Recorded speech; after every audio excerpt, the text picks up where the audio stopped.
저는 찬양에 대해 관심이 되게 많아요, 사실. 여러분 그렇게 안 보이시겠지만 제가 20대 중반부터 30대 중반까지 한 10년 이상 찬양 사역을 했던 사람입니다. 저도 막 동영상 막 이렇게 막 촬영도 하고 막 그랬던 사람. 근데 저는 되게 중요하게 여기는 게 있어요. 그러니까 우리 예배가 얼마나 좋으냐면 사람이 좋은 게 예배가 좋은 거예요. 그러니까 사람이 예배를 섬기잖아요. 그 사람이 예배를 잘 섬기면 예배가 좋은 겁니다. 저는 이렇게 찬양을 인도했던 사람으로서 또 지금 찬양을 참 좋아하는 사람으로서 그 예배 가운데 가장 중요하게 여기는 것 중에 하나가 뭐냐면 영감입니다. 영감. 그러니까 그 어떤 사람이 잘 예배하는 인도자인가 이걸 봐요. 그 찬양팀이 잘 예배를 인도하는가. 이거는 어떤 음악적인 스킬, 그것을 잘하는 것도 잘하는 것이지만 그것을 하는 이유가 음악적 스킬을 잘 발휘하려고 하는 이유가 있어요. 그것은 뭐냐면 메시지예요. 메시지. 좋습니다. 들으세요. 좋습니다. 메시지인데 영감을 불러일으키는 그런 예배의 시간으로 인도하는 것. 내 생각으로 갇혀 있으면 내 생각이 많다. 또 내 생각으로 갇혀 있다. 이게 가장 위험한 것이거든요. 그래서 자꾸 우리를 환기시키고 오픈해야 됩니다. 우리를 오픈해야 됩니다. 오픈해야 될 대상은 분명하죠. 하나님이요. 사람도 아닙니다. 하나님입니다. 그러니까 하나님이 주신 메시지를 읽어낼 수 있고 하나님의 뜻을 우리가 읽어낼 수 있으면 좋은 거예요. 그리고 그 길로 걸어가면 되잖아요. 그걸 순종하면 되잖아요. 근데 그걸 알지 못하니까 사람들이 자꾸만 자기에게 만족과 유익이 되는 방향으로만 계속 행동과 언어와 이런 것들 계속 쏠리거든요. 이게 자기 중심성을 갖고 있는 죄의 몸을 갖고 있는 육신을 가지고 있는 사람의 죄인의 특징입니다. 근데 영감을 계속 불러일으키고 부어주고 말씀이 생각나고 또 지금 제가 기도하고 있는 삶의 부분에 대해서 이렇게 결정하고 이렇게 시도해 보는 것이 좋겠다. 계속 그런 마음들을 주시고 막 그러니까 그런 생각 속에서 아멘하게 되고 또 그 일들을 인도하실 약속으로 주신 하나님 막 찬송하게 되고 아브라함이요 환상 중에 여호와 하나님께서 나타나셔서 말씀하셨다고요. 그 말씀하신 그 메시지가 임했다고요. 메시지가 임하면 사람은 움직인다고요. 자기 뜻대로 움직이는 게 아니라 하나님 뜻대로 움직이게 되어 있다고요. 이게 뭐냐면 사람은 영적인 존재고 영이신 하나님의 모양과 형상대로 빚어짐을 당했고 하나님과 연결되고 하나님과 소통할 수 있는 존재라는 거예요. 근데 하나님과 연결이 되지 않은 사람들에 대하여서는 자기 생각과 자기 힘과 자기 능력, 자기 자원, 인간의 한계적인 자기 자원 안에 기쁨도 인간이 얻을 수 있는 그 기쁨 이상의 것은 얻지 못하는 거예요. 그러니까 오늘도 사랑에 대한 이야기를 또 나누려고 하는데 사랑도 우리가 어느 정도의 사랑을 취하고 있습니까? 그래서 부부가 된 사람들, 우리 신의 자매, 우리 윤수 형제 어느 정도의 사랑을 꿈꾸고 바라보십니까? 고린도전서 13장 사랑장에 가면 모든 것을 믿으며 모든 것을 견디며 모든 것을 참고 모든 것을 바라느니라 사랑은 그렇게 돼 있어요. 그러니까 우리가 살아가면서 우리가 지금 살아가는 세상은 하나님께서 창조하신 그 세상에 살아가지만 하나님이 창조하셨던 그때의 세상이 아니거든요. 그때 온전한 세상이 아니라 지금은 굉장히 타락한 굉장히 하나님 나라에 오히려 대항하고 그것을 거스르는 문화와 사람들, 그런 사람들의 생각과 사람들의 계획들이 난무하는 그런 악한 세상 속에 우리가 살아가고 있거든요. 하나님이 창조하신 세상이지만 그때의 세상이 아니라고 지금은 완전 다르다고요. 그래서 그 세상이 있기 때문에 우리는 의도하지 않은 누군가가 흘려보낸 악한 생각을 만날 수도 있고 악한 일을 부딪힐 수도 있다고요. 우리는 그 가운데 모든 것을 믿고 모든 것을 참고 모든 것을 견디고 모든 것을 바라고 이건 모든 것을 이긴다는 거예요. 모든 것을 뛰어넘는다는 거예요. 사랑이요. 그러니까 우리는 부부간의 사랑을 어느 정도까지 하나? 우리는 물질의 문제를 만난다니까요. 건강의 문제를 만난다니까요. 마음의 염려와 근심의 걱정이 만난다니까요. 그런데 그것을 뛰어넘을 만한 깊은 사랑, 그것 경험하라고. 그 사랑은 하나님의 사랑인데 그 하나님의 사랑은 경험할 수 있도록 남남인 서로 피가 섞이지 않은 남남이 서로 하나가 되는 가장 귀한 연합이 뭐죠? 부부됨이에요. 그 사도 바울은 꼭 결혼을 강조하지는 않았습니다. 결혼하지 않아도 그런 사랑을 경험할 수 있어라고 말한 거지 결혼 제도를 부정한 것이 아니고 결혼 안 하는 것이 더 좋다고 얘기한 것도 아니에요. 그러니까 결혼은 어떤 형식이요? 하나님의 진짜 사랑을 경험할 수 있는 가장 좋은 환경이 가정이라고 얘기를 한 거예요. 그런데 그것이 없어도 하나님과의 깊은 사랑을 경험할 수 있고 그 사랑으로 살아낼 수 있다면 꼭 결혼은 답이 아니야 라고 얘기를 하지만 그래서 가정은 더더욱 중요해. 왜냐하면 그 가정이라고 하는 것을 통해서 더 깊은 하나님의 사랑을 경험할 수 있도록 약한 우리를 잘 아신 주님께서 마련해 놓으신 아주 귀한 사랑의 제도인 것입니다. 사랑이라고 하는 것은요, 옅게 경험하면 이게 별거 아니구나라고 얘기를 해요. 그래서 사람이 돈을 쫓아가죠. 돈을 왜 쫓아가냐면 그 돈으로 자기가 사랑 말고 여기 옅은 사랑 말고 자기가 생각하는 진짜 자기를 만족시킬 만한 그 어떤 것을 경험할 수 있다고 생각하니까 그것을 경험하기 위한 도구로서 권력이라든지 돈이라든지 그걸 계속 추구하는 것이죠. 사람은 뭐예요? 앙망하는 자예요. 갈망하는 자예요. 진짜 사랑에 대하여, 진짜 깊은 관계의 연합에 대해서 갈망하고 그것을 요구하고 끊임없이 그것을 찾아다니는 사람들인 것이죠. 그것이 해결이 안 되니까 한계를 가지고 있는 인간의 자원을 가지고 뭔가를 해보려고 했던 것, 그 요한복음 4장을 그걸 말씀하고 있는 거예요. 계속 결혼, 남편 그것으로 나는 만족할 수 있겠지. 그것으로 만족할 만한, 사람들이 칭찬할 만한 가정을 이루고 사랑받는 여인이라고 증거를 받으면 그게 인생의 목적인, 그게 인생의 전부인 줄 알았던 거예요. 근데 그게 아니라고. 그러한 시도는 다 다르게 나타납니다. 누군가는 물질, 누군가는 쾌락, 누군가는 그러한 어떤 것을 갖기 위해 물질과 쾌락도 아닌 뭐죠? 고행.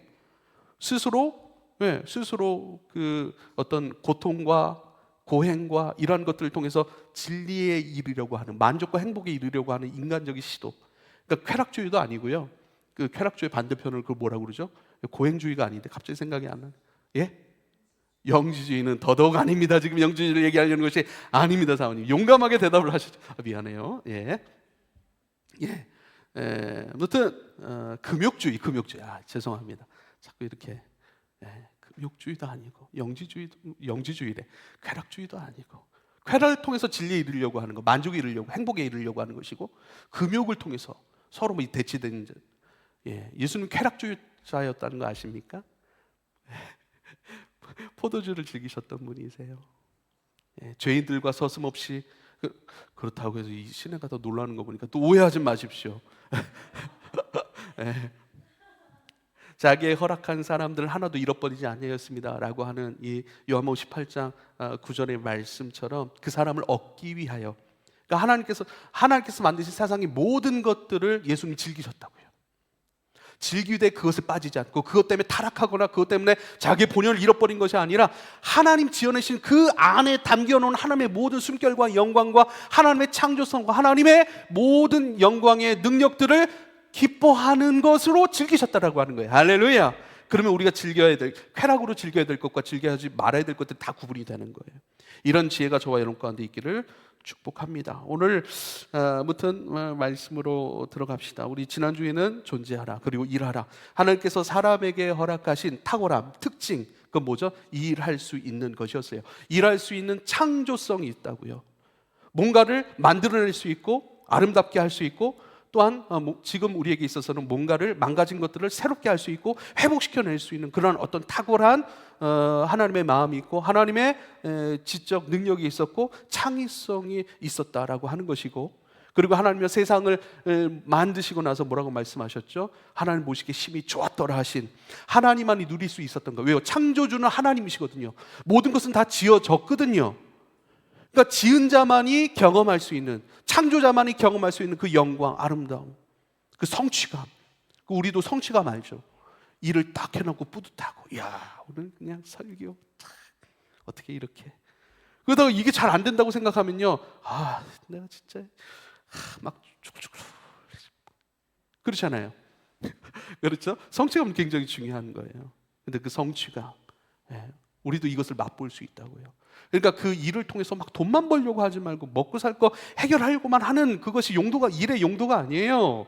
하나님께서 누리셨고 기뻐하셨던 그 성취감, 하나님만이 누리셨던 그 성취감의 기쁨의 영광을 우리에게도 누리며 살 수 있도록 우리는 창조, 지으심을 받았고 그 하나님을 따라 우리도 일하는 존재여야 하는 것. 그래서 우리의 일터, 공부하는 일도 일이죠. 가정을 돌보는 일이죠. 아이들 키워내는 거요. 굉장한 창조성이 필요합니다. 우리 아내가 1인 1반찬 이렇게 썼던데 맞습니까? 제가 어디서 봤는데 1인 1반찬 이렇게 써. 이거 굉장한 거예요. 365일 하루에 하나씩 뭔가 반찬을 만들어낸다는 것은 얼마나 큰, 얼마나 깊은 창의성이 요구되는지 몰라요. 그렇지 않습니까? 그건 또 가족을 사랑하는 마음 속에서 우러나는 창의성이죠. 그럼 굉장한 특별한 부르심입니다. 그렇다고 해서 그거 한다고 해서 이거 하나 만드는데 얼마 이렇게 해서 계산을 받습니까? 아니에요. 물질, 우리가 가장 이 시대에 중요하게 여기는 물질까지 뛰어넘는 그런 놀라운 것. 그러니까 너무 물질에 매여버리고 묶여있으면 우리에게 허락하신 하나님만이 누리셨던 그 영광의 기쁨, 성취감을 우리는 늘 누리지 못한 채 그냥 세상의 한 부분, 나사처럼 부품처럼 그것을 채우는 것으로 살다 끝난단 말이죠. 그래서 말씀이 필요한 거예요. 여러분은 그 자리 감당하고 먹고 살 일을 해결하기 위한 것으로만 되어지자. 근데 먹고 살 일이 해결돼야 돼요. 예수님도 그걸 말씀하셨어요. 너희는 먼저 그의 나라와 그의 의를 구하라. 그러면 이 모든 것을 너에게 더하시리. 이 모든 것은 뭐죠? 그 하나님 나라를 추구하기에 필요한 모든 필수적인 먹고 살. 먹지 않으면 우리가 죽는데요. 살지 못하는데 그거 책임질게. 예수님도 굉장히 중요하게 여기셨던 거예요. 중요한 부분입니다. 그거 추구하면 안 된다라고 저는 말하지 않겠어요. 그거 추구하셔야 됩니다. 근데 거기에 매이지 말라는 거예요. 그래서 늘 수요일은 상위 개념, 상위 목적에 대해서 말씀하셨어요. 그러니까 하위 목적이 있고요. 하위 목적은 이걸 이루어야 된다. 하위 목적들은 그 상위 목적을 위한 것이죠. 이걸 종속된 목적이라고 얘기를 하고요. 무엇에 종속되어 있는가? 최상위의 목적에 종속되어 있는 그것을 추구하기 위한 작은 목적들인 것이죠. 먹고 살아가는 것, 그것을 위해서 준비하십시오. 그러나 그것에 매이지 마십시오. 그것에 머물지 마십시오. 그것을 가지고 무엇을 하려고 하는가라고 하는 것. 그래서 우리는요, 그 성취감, 그 기쁨은요, 이 땅에 하나님의 나라를 살아가고 이 땅에 하나님의 사람으로 살아가는데 필수 항목이란 말이에요. 그래서 우리 자꾸 다른 것을 통해 인정을 얻으려고 하는 것이잖아요. 그것 때문에 뭐죠? 내가 힘들어요. 누군가를 힘들게 하고 어렵게 하죠. 그러니까 그러면 우리 자유로워질 수 있는 것은요, 하나님 주신 내 안의 창조성을 가지고 회복하고 살려내는 진짜 일의 본질로서의 추구, 그것을 하셔야 된다. 그래서 지난주에 말씀드렸죠. 오늘은요, 존재하라, 관계하라 하시는 것입니다. 인간에게 주신 또 특별함이 있어요. 인간에게 주신 특별함이 있습니다. 그 특별함은요, 언어의 능력이었다고요. 언어의 능력이었다고요. 언어는요, 나를 표현하는 것이죠. 그리고 누군가를 위한 나의 마음을 또한 표현하는 것이죠. 또 누군가와 함께 일하고 뭔가 창조적으로 만들어내기 위한 것들을 준비하고 또 그것들을 함께 연합하여 가는데 필수적인 것이 뭐죠? 대화하는 것이고, 또 예수님께서 끊임없이 이 땅에서 말씀하셨고 몸소 보여주셨던 서로 사랑하는 그 연합과 깊은 교제에 있어서 가장 핵심적인 것이 뭐죠? 그게 바로 대화라고 하는 것입니다. 대화 없는 교제는 없습니다.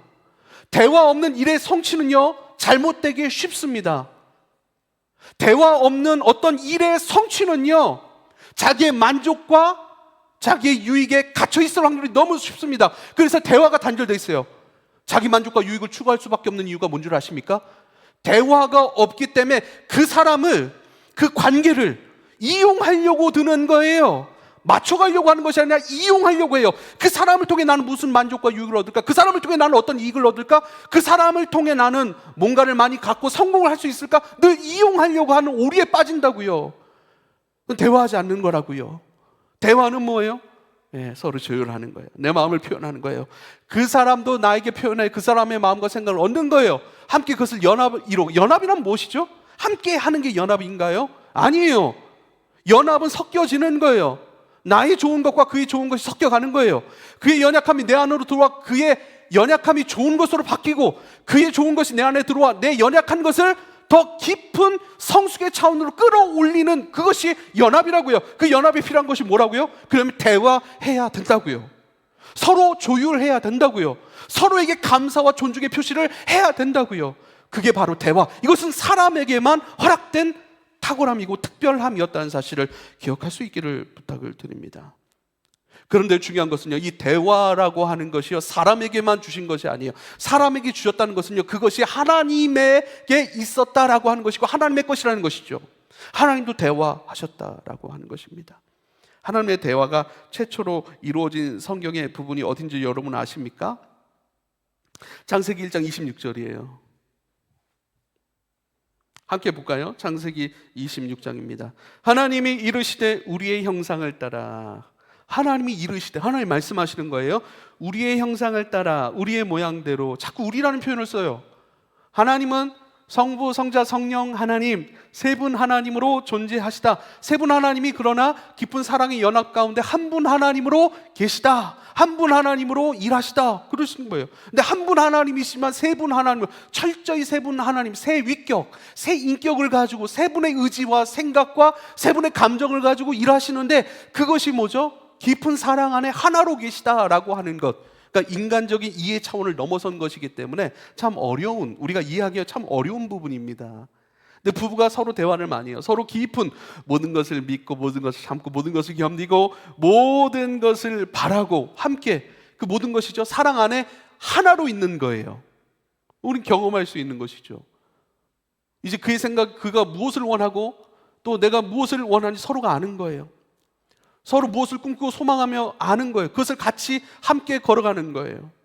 그런 것처럼 그것과는 더 비교할 수 없는 더 깊은 견고한, 무엇도 허물어질 수 없고 무엇도 방해할 수 없는 깊은 완전한 사랑 가운데 하나로 연합해 계시다. 이것을 바로 조금 어려운 용어로 페리코레시스 이렇게 부르기도 합니다. 깊은 사랑의 연합, 세 분이지만 한 분으로 존재하시고 완전한 한 분이시며 완전한 세 분으로 존재하시다라고 하는 그런 개념인 것이죠. 그래서 서로를 향하여 대화하시고 회의하시는 것, 최초의 대화의 장면이시죠.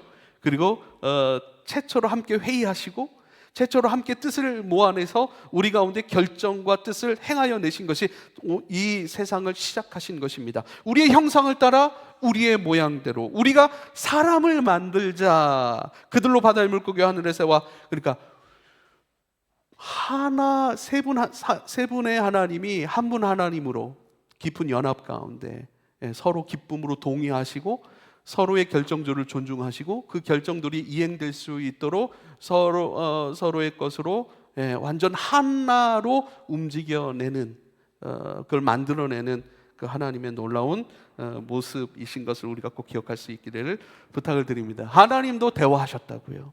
대화하시는 하나님, 깊은 사랑에서 대화하시는 하나님. 그래요. 누가 질문을 주셨더라고요. 그 질문 가운데 하나가 뭐냐면, 하나님께서 아담이 혼자 있는 것을 왜 보기 좋지 않다라고 말씀하셨습니다. 그 이유는 무엇일까요? 라고. 지혜가 웃는 거, 지혜는 아니죠. 지혜 아니죠. 누구죠? 무튼 이름을 제가 모르니까 그래요. 그런 질문이 있을 수 있죠. 창세기 2장 18절로 23절 보면요, 이렇게 말씀합니다. 여호와 하나님이 이르시되 사람이 혼자 사는 것이 좋지 아니하니 내가 그들을 위하여 돕는 배필을 지으리라. 이렇게 말씀하세요. 지으리라라고 하는 결정, 계획을 가지고 계셨어요. 그 계획 안에서 이제는 하나님의 흙으로 각종 들짐승 공중의 새 아담이 무엇이나 보시려고 그것들을 그에게 아담에게로 이끌어 오셨다. 이렇게 얘기를 합니다. 그리고 아담이 무엇이라고 부르시나 보시려고 그래요. 그리고 아담이 각 생물을 부르는 그것이 곧 이름이 되었다. 아담이 하는 일은 뭐예요? 아담의 노동은요, 창의성에서 비롯된 거예요. 세상에 수많은, 코뿔소라고 이름 지은 것이 아담이에요. 할렐루야. 그렇지 않습니까? 앵무새를 앵무새라고 이름 짓고 코끼리를 코끼리라고 이름 짓은 모든 것들이 아담이라고 해요. 단순히 이름을 지어줬다라고 하는 것은 굉장한 깊은 창의성의 능력으로 해낸 그 일들이고요. 이름을 지어줬다라고 하는 것은 그것을 위해 바라보고 고민하고 생각하면서 그 존재가 하나님 앞에 이렇게 흘러가는 것으로 의미를 보여. 너의 인생의 의미는 이거야. 이러한 삶으로 너는 하나님 앞에 영광 돌릴 거야 라고 하는 기쁨의 창조성, 주의 영광을 위한 창조성, 창의성으로 그것을 이름을 지어줬다라고 하는 거예요. 할렐루야. 우리는 주님의 것으로 서로의 이름을 지어주는 하나님의 아담인 줄 믿으실 수 있길 바랍니다.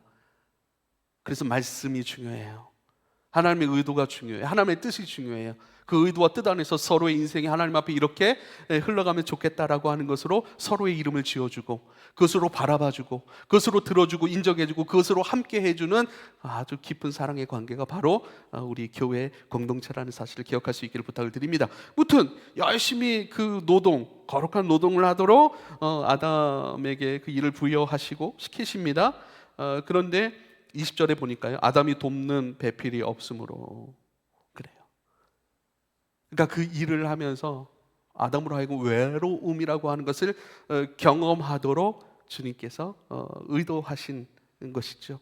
돕는 배필이 없으므로 여호와 하나님이 아담을 깊이 잠들게 하시니 그 갈빗대를 하나 취하여 살로 대신 지으시고, 여호와 하나님이 아담에게 취하신 갈빗대 여자를 만드시고 그를 아담에게로 이끌어 오시니 아담이 이르되. 그런데요, 잘 보세요. 여자를 만드시고 아담에게로 이끌어 오셨대요. 모든 짐승들을 지으시고 그 짐승들을 아담에게로 이끌어 왔죠. 아담은 이름을 지어줬죠. 그러면 여자도 이름을 지어줘야 되잖아요. 근데 여자를 보고서는 뭐라고 얘기를 하냐면요, 보세요. 이름을 지어주면서 하와를 향하여서는 아주 셀러브레이션을 합니다. 네. 이게 뭐냐면 아담이 이르되 이는 내 뼈 중에 뼈요 내 살 중에 살이라. 한눈에 반했을 뿐만 아니라 내 뼈 중에 뼈요 나의 살 중에서 나의 일부입니다. 어떻게 당신을 바라보니까 내 마음 안에 내가 그리워하고 사랑하고 내가 소망하고 내가 꿈꾸던 나의 사랑의 대상이 내 앞에 눈에 서 있네요 하고 찬양하고 노래 부른 거예요. 사랑의 세레나데를 부른 것이죠. 어떻습니까? 대화했다고요. 고백했다고요. 그 감정을 고백하고 그를 향한 사랑을 고백했고 그가 나에게 어떤 의미의 존재인지를 말하고 고백하고 사랑했던 대화하셨던 하나님, 서로 깊은 사랑 안에서 대화하셨던 하나님, 찬양시를 하나님 보시기에 심히 좋았다고 하시는 이건 노래예요. 너무 좋아서 부르는 노래라고요. 그런 것처럼 아담도 똑같이 노래를 부릅니다. 하나님께서는 일부러 하나님의 계획 안에는 하와는 없었을까요? 있었습니다. 그러나 아담을 먼저 지으셨습니다. 그러나 아담으로 하여금 외로움이라고 하는 것을 느껴보게 하신 거예요. 아담이라고 하여금 그 외로움 속에 홀로 있었던, 사람의 존재로 홀로 있었던 그 시간 동안에 아담은 외로움을 느꼈을 것이고, 그러니까 함께 계신, 연합으로 계신 하나님, 깊은 사랑의 연합 속에 계신 그 하나님의 모양과 형상대로 지음을 받았기 때문에 연합에 대한, 사랑에 대한 갈망이 아담 안에도 있었던 것이고 그것이 터져나왔던 것이고, 그것이 하나님 지어내신 여자를 만난 이유 뭐죠? 찬송으로 바뀌어버린 거예요. 지금 우리 가운데 고난이 있죠. 그 고난을 통해서 우리는 하나님의 일하심을 만나실 줄 여러분 믿으실 수 있길 바랍니다. 우린 뭐라고요? 부활신앙을 갖고 있는 사람이에요. 부활신앙은 뭐라고 말씀드렸죠?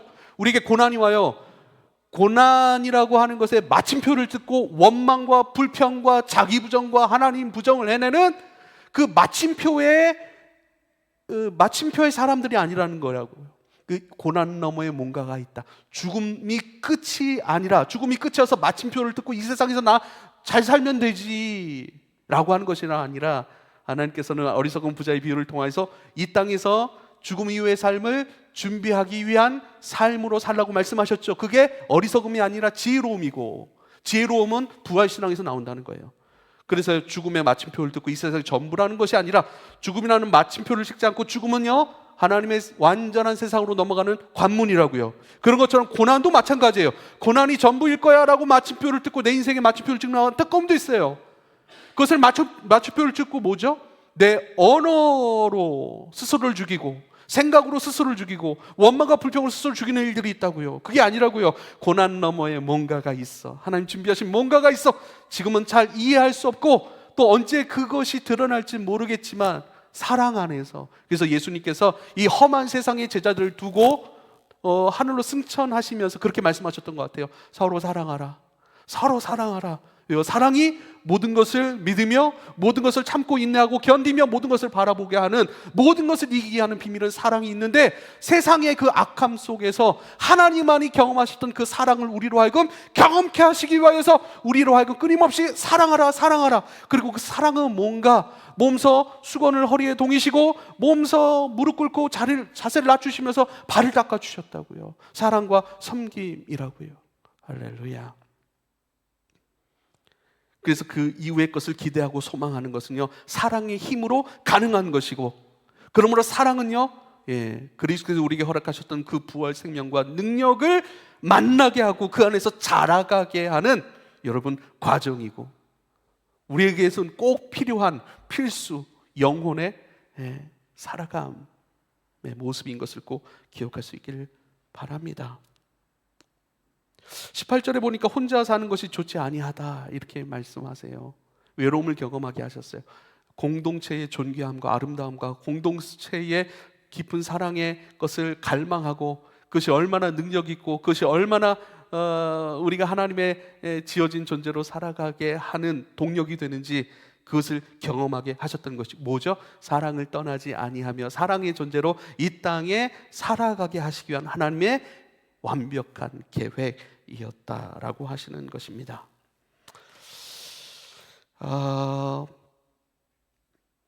마가복음 4장 27절에 이렇게 말씀하셨어요. 제가 참 좋아하고 신뢰하는 말씀입니다. 마가복음 4장 27절에는 그가 밤과 낮 자고 깨고 하는 중에 씨가 나서 자라되 어떻게 그리 되는지 알지 못하니라 그래요. 밤낮. 이거는 나를 표현하는 것이라고 하면 우리 인생에 밤낮이 있죠.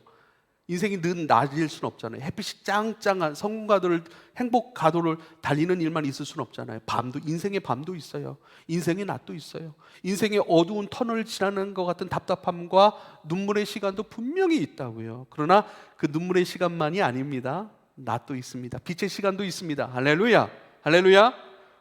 기쁨의 시간도 반드시 있어요. 그러나 낮과 밤을 지남으로 나도 모르게 어느 틈엔가 자라서 열매가 되어가듯 저와 여러분의 인생도 이 땅의 낮과 밤, 인생의 낮과 밤, 인생의 기쁨과 눈물의 시간을 반복하여 지나가며 어느 틈엔가 하나님께서 의도하시고 계획하신 완전한 하나님의 사람, 예수님의 사람으로 열매된 사람으로 자라가게 될 것이라는 것입니다. 할렐루야.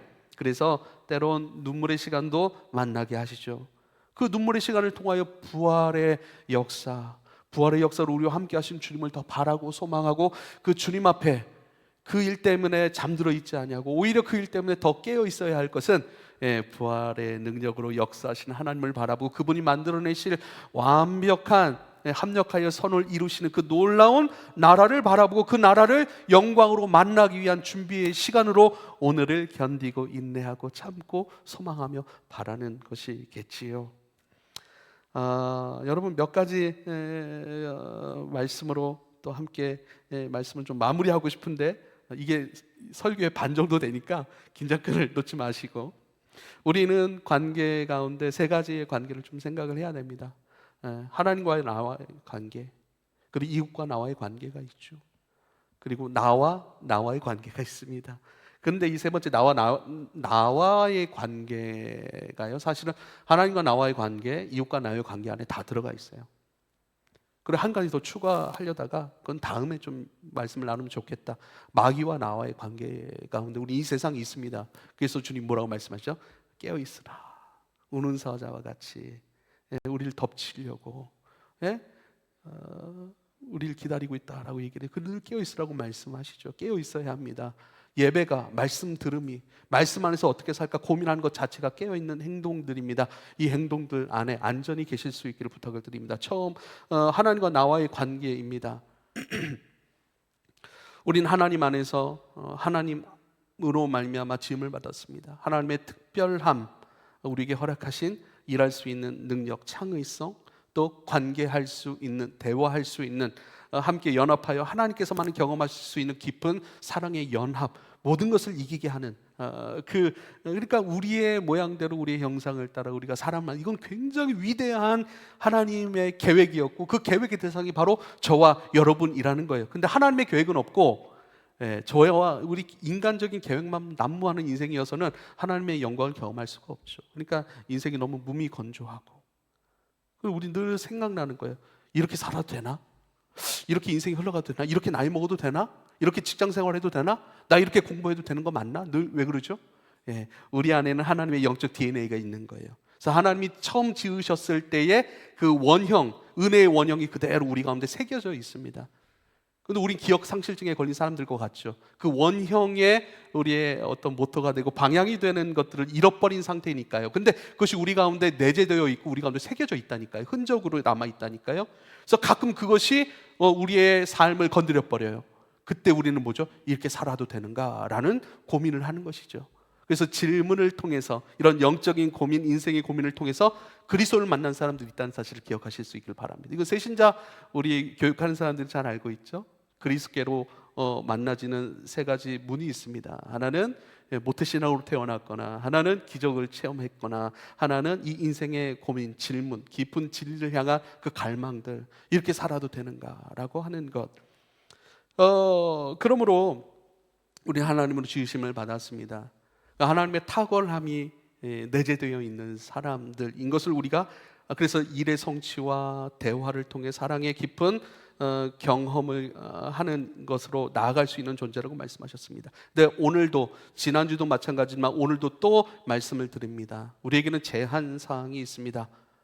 하나님의 탁월함이 있고 하나님의 놀라운 영광이 계획 안에, 그 계획의 대상으로 우리가 지으심을 받고, 또 그렇게 우리가 그 기능들로 탁월함으로 이 땅을 살아갈 수 있도록 부르심을 받았지만, 우리가 기억해야 될 우리에게 제한된 상황, 제한된 사항들이 있다라고 하는 것입니다. 너무나도 탁월하고 너무나도 그 사랑의 능력, 사랑이 주는 기쁨과 만족과 행복이 너무 크기 때문에 사랑에 머무르려고 하는 것, 하나님을 넘어선 사랑, 이렇게 해버리죠. 그 사랑이 하나님을 넘어서 버려요. 제한 사랑, 너에게 사랑할 수 있는 능력과 사랑의 영광, 기쁨, 만족, 행복을 너에게 주었어. 하지만 그 사랑 때문에 하나님을 잃어버려서는 안 돼. 그래서 제가 결혼할 때 늘 이런 축복을 해줍니다. 여기도 해줬을 거예요. 사랑하면 할수록 더 사랑하는 부부가 되십시오. 서로를 사랑하면 사랑할수록 하나님을 잃어버리는 것이 아니라 하나님을 더 사랑하게 되는 것, 이게 건강한 부부의 사랑이고 가정의 사랑이에요. 할렐루야. 제한사항, 그 탁월한 사랑의 관계 때문에 하나님을 잃어버려요. 하나님 없이도 행복한 줄 알았던 거예요. 하나님은 사랑이시라 분명하게 말씀하셨습니다. 그런데 여러분 기억하십시오. 사랑만으로는 안 됩니다. 그래서 하나님은요, 사랑의 하나님이심과 동시에 그 사랑이 의롭고 거룩하다라고 말씀하세요. 요한 1서 4장 16절에 하나님은 사랑이시라 말씀하셨습니다. 베드로전서 1장 16절에는요, 내가 거룩하니 너희도 거룩하라 말씀하셨어요. 이것이 레위기의 핵심 말씀이었죠. 뿐만 아닙니다. 요한일서 2장 29절에요, 하나님 의로우신 분이시라 이렇게 말씀하십니다. 사랑은 사랑인데 의롭고 거룩한 사랑이에요. 이건 바른 사랑이라고 할 수 있고 건강한 사랑이라고 할 수 있습니다. 이게 무슨 얘기인가? 악마도 사랑을 합니다. 마귀도 사랑을 합니다. 마귀는 뭘 사랑하죠? 마귀는 악한 세상을 사랑합니다. 마귀는 하나님의 일이 무너지는 걸 사랑합니다. 마귀는 하나님의 나라가 파괴되고 하나님 나라의 가치와 정신이 훼손되는 걸 너무나도 사랑하고 그것을 갈망하여서 그것을 위해 충성하고 자기 목숨을 바치고 있는 것이죠. 사랑으로만 안 됩니다. 하나님을 닮은 우리도요, 사랑만 장착해서는 안 됩니다. 거룩과 의로움을 취해야 됩니다. 거룩과 의로움은요, 하나님이라고 하는, 인간이 다가가야 되고 넘지 말아야 되고 인간이 머물러야 돼, 인간이 최종 목적으로 최종 사랑으로 두어야 될 그 대상, 그게 바로 거룩이고 의로움이에요. 인간이 추구할 수 있는 거룩은 그리스도예요. 인간이 추구할 수 있는 의로움은 그리스도예요. 왜죠? 그리스도 아닌 의로움은 뭐죠? 그 의로움 때문에 내 자신이 잘났다고 생각하고 내 자신이 나는 다른 사람보다 깨끗하게 살았기 때문에 죄를 짓지 않았기 때문이라는 착각을 불러일으키고 자기 의가 되어서 하나님을 영원히 만나지 못하는 그런 안타까움 가운데 빠지기 때문입니다. 사람에게 있어서 거룩함은요, 뭔가를, 죄를 안 짓는 거룩함이 아니에요. 예수님의 거룩함이에요. 죄를 지어요, 연약함이에요, 미워해요, 분노하기도 합니다, 넘어지기도 하고 넘어뜨리기도 합니다. 하지만 예수 안에 있음을 기억하며 회개하고 잘못된 것을 눈물 흘려 주님 앞에 가지고 나와 실토하고 잘못한 그 사람에게 가서 사과를 요청하고 잘못된 일을 바로잡기 위하여서 때론 자기의 것들을 내려놓기도 하고요, 때론 다른 사람의 것들을 받아들이기도 하는 수용성도 나타나고 있는 것이죠. 그래서 죄 때문은 아니지만 그 죄의 에피소드를 통해서 사람은 어떻게 해요? 점점 쉽고 가벼워지고 회개하니까요, 내려놓으니까요, 그 과정 때문에 사람은 더 성숙해져 간다라고 하는 그 사실입니다. 제한사항이에요. 사랑하십시오. 마음껏 사랑하십시오. 그러나 거룩과 의로움을 잃어버린 사랑은 자기중심적 사랑이 됩니다. 그것은 나를 파괴하는 사랑이요, 나의 중심이시고 나의 근원이신 하나님을 멀리하는 사랑이 되니 그건 어리석은 사랑, 마귀적인 사랑인 것이죠. 왜요? 하나님 없는, 하나님 잃어버린 사랑을 마귀가 부추기는 것이고 마귀가 가장 선호하는 사랑의 모습이기 때문입니다. 사랑하십시오. 거룩과 의로움이신 예수 그리스도 안에서 사랑하십시오. 바른 사랑을 하십시오. 거룩한 사랑을 하십시오. 예수 안에서의 온전한 사랑, 깊은 사랑, 그 사랑 속에서 이제는 어떻게 우리는 세상의 것 가운데 잃어버린 걸 휘둘리는 것이 아니라 모든 것을 참고 모든 것을 믿으며 모든 것을 기다리고 모든 것을, 이게 무슨 말씀인지 아세요? 우리는 아무 문제가 없는 사람들이라는 거예요. 깊은 사랑의 능력이 우리로 하여금 아무 문제 없는 사람으로 경험하게 한다는 거예요. 이 땅에서요, 정말 제 가족 중에도 그런 사람이 있죠. 수십 년간 병마와 싸워요. 수년간 진짜 이렇게 사는 것이 사는 것인가 라고 느낄 정도로 그 어려운 고통 속에 있습니다. 그가 아프면요, 그 가족들도 너무 힘든 고난 가운데 있죠. 그것을 같이 감당해야 되니까요. 근데 아무 문제 없다니까요. 잠시 이 세상에 사는 동안 우리가 경험해야 될 어쩔 수 없는 과정일 수는 있긴 하지만 그것이 전부가 아니라, 그것이 우리가 맞이할 할 결과가 아니라는 거예요. 일제시대를 생각해 보십시오. 그 얼마나 험난한 시간들, 독립을 위해 싸웠던 사람들이, 너무나 힘들고 어려운 사람들은요, 독립 이후의 세상을 꿈꾸고 그 세상의 안녕과 평화와 자유와 기쁨을 바라보면서 그 시간을 감내해왔던 것처럼 우리도 똑같은 거예요.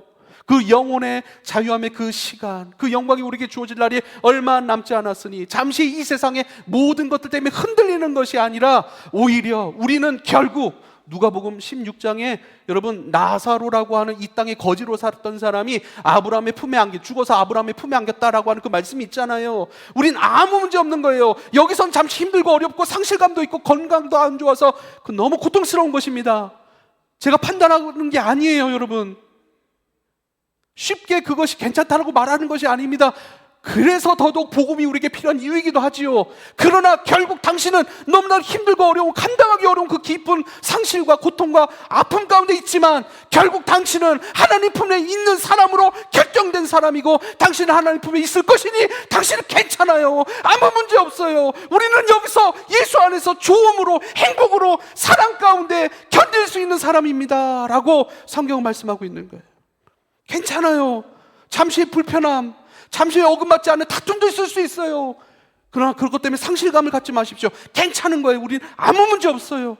결국 우리는 하나님의 품에 있게 될 것이기 때문입니다. 우린 진짜 다른 사람보다 너무 가난할 수도 있어요. 다른 사람들이 감히 헤아리기 어려우면 고통 가운데도 있을 수 있단 말이죠. 그러나 이곳에서 우리로 하여금 사랑, 그러나 연약한 육체 때문에 그 사랑도 깊이 있게, 하나님 의도하신 깊이만큼 가지 못할 경우가 너무 많이 있어요. 근데 우리는 뭐죠? 하나님을 신뢰하는 거예요. 그 사랑의 깊이, 모든 것을 이길 수 있는 온전함의 깊이로 우리를 인도하여 가시는 하나님이신 것을 믿고 우리가 신앙하는 이유예요. 기복주의가 아니잖아요. 사랑으로 이기게 하실 그 주님 안에서 찬송을 부르는 거예요. 견디는 거예요.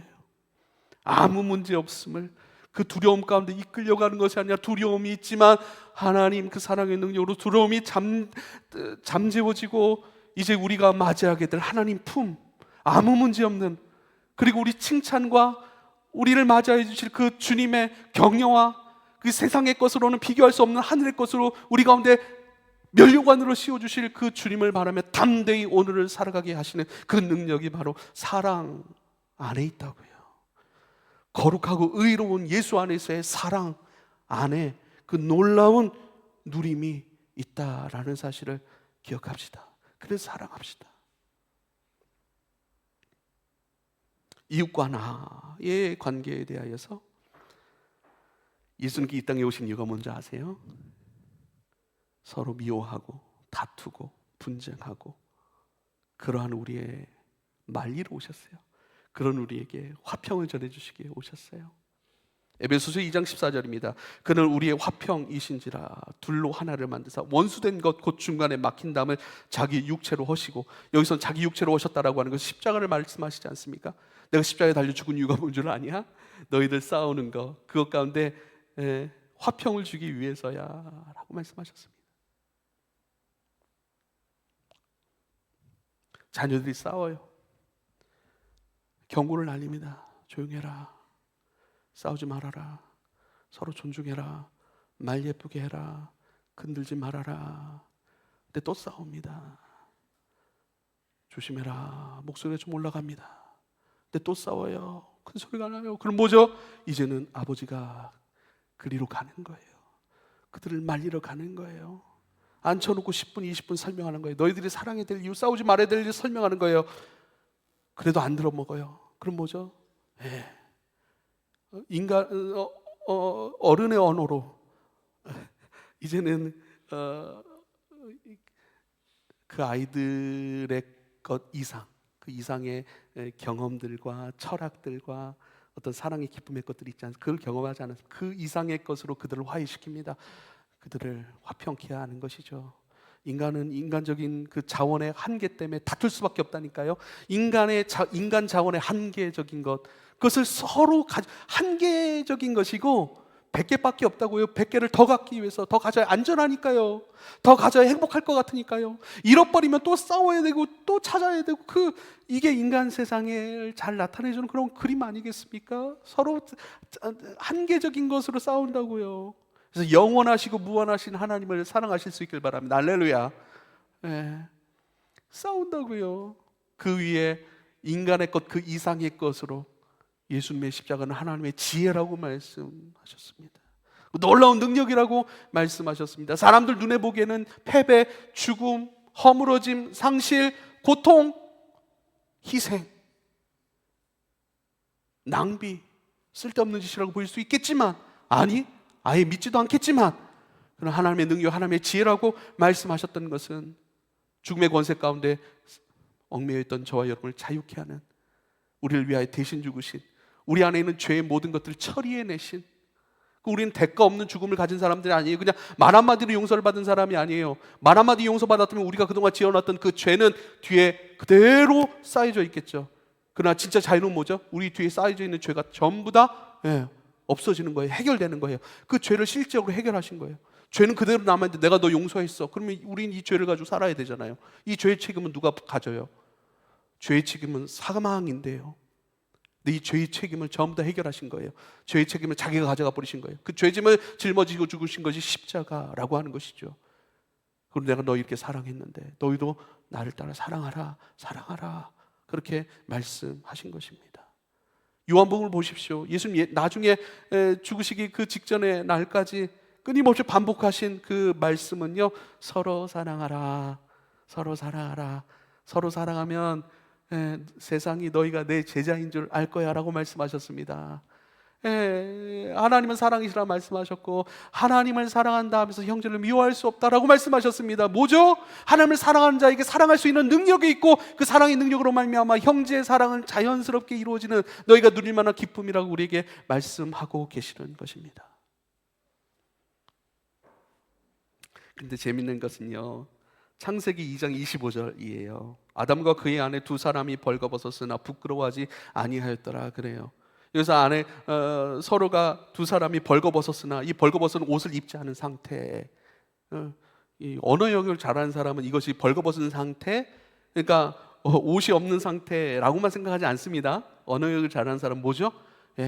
서로가 서로를 아주 투명하게 만났다라고 하는 거예요.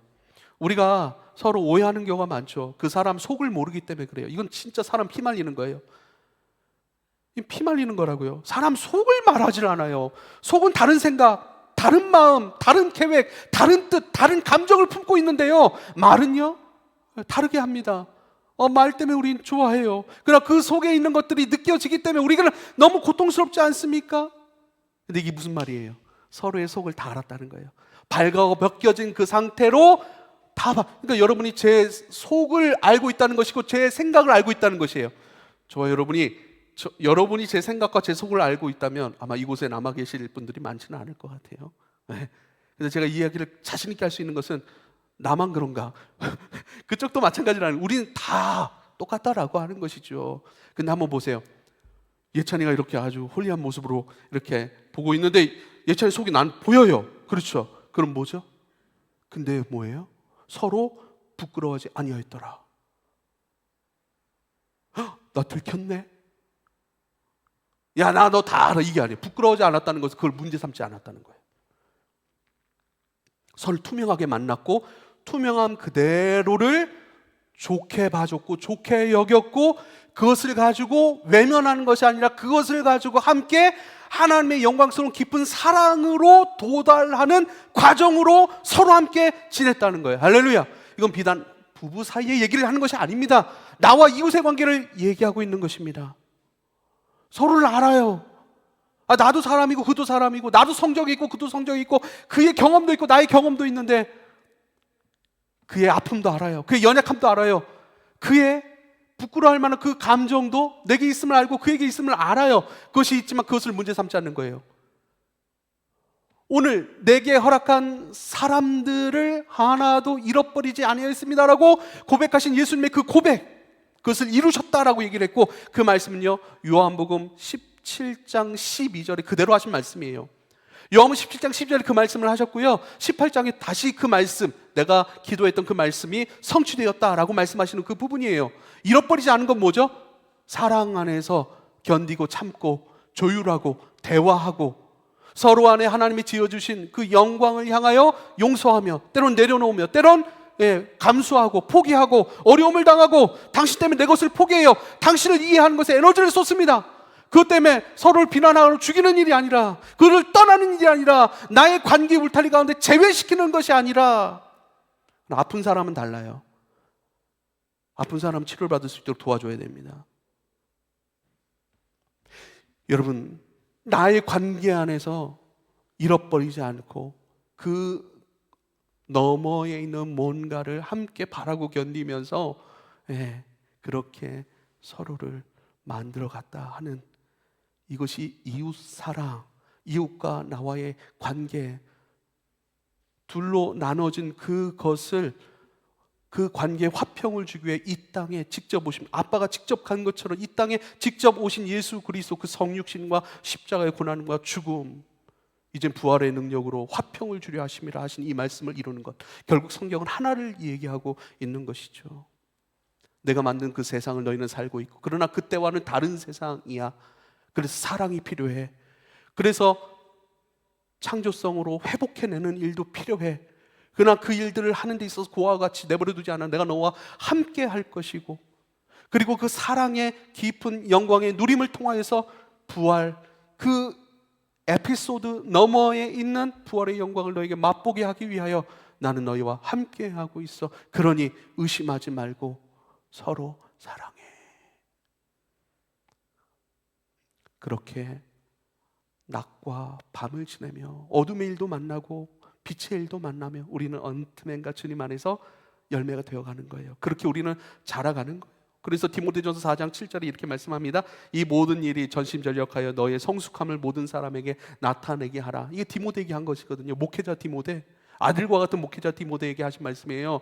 너 목회지로 부르심을 받았지, 너 가정으로 부르심을 받았지, 너 캠퍼스로, 너 직장으로 부르심 받았지, 부르심을 만나고 만나게 하신 그 만난 사람들 관계에서 모두에서 너의 성숙함이 빛나도록. 성숙함 다른 게 아니에요.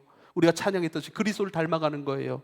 그리고 그리스도를 살아가는 거예요. 그리고 그리스도의 사랑을 포기하지 않고 감당하며 가는 거예요. 그리고요, 망령되고 허탄한 신화를 버리고 경건에 이르도록 내 자신을 연단하라. 나와의 관계 속에서 뭐죠? 우린 연습하는 거예요. 연습하는 거예요. 이 땅에서는 연습하는 거예요. 왜 연습하죠? 되지도 않을 거 왜 연습하죠? 이 땅에서는요, 실패도 있고, 맞아요, 안 될 건데 그거 뭐 해서 뭐해, 그렇게 얘기할 만한 것도 있어요. 그러나 우린 뭐죠? 아까 말씀드렸던, 우리는 결국 아무 문제 없는 사람들로 이미 결정되었고, 그 아무 문제 없는 하나님의 품 안으로 결국 우린 이르게 될 것이고, 그러니 아무 문제 없는 거예요. 그러니 오늘을 인내하고 살아갈 수 있고, 견디며 살아갈 수 있고, 모든 것을 이기며 살아가는 존재, 연습하는 존재, 살아갈 수 있는 것입니다. 사랑하는 여러분, 오늘 뭐 이렇게 사십시오, 저렇게, 여러분 말씀 들으면서 여러분에게 담겨진 어떤 그 느껴지고 하나님 주신 메시지들이 잘 있었으면 좋겠어요. 그래서 저는 관계 가운데 어떻게 살겠습니다 라고 하는, 그 관계를 더 깊이 추구하기 위해 하나님을 더 사랑하겠습니다. 그 말씀 앞에 깨어 있겠습니다. 이러한 은혜, 이러한 고백들이 많이 있기를, 우리 이미 승리한 사람들, 결국 하나님 품에 있게 될 사람들이니 오늘을 사랑합시다. 기도하겠습니다. 우리의 부르심을 기억합니다. 우리를 부르시고 계획하셨던 그 위대한 영광의 계획자이신 성부, 성자, 성령 하나님을 기억합니다. 성부, 성자, 성령 하나님이 누리셨던 그 깊은 사랑의 연합, 그 하나님 나라로 초대받은 수혜자인 것을 또한 기억합니다. 그 사랑의 영광을 또한 우리가 경험하게 하여 주십시오.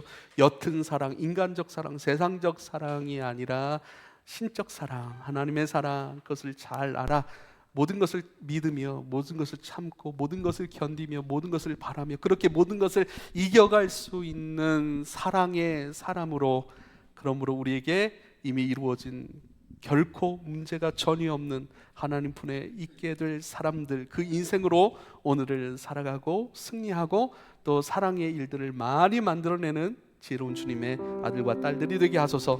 예수님의 이름으로 기도합니다. 아멘.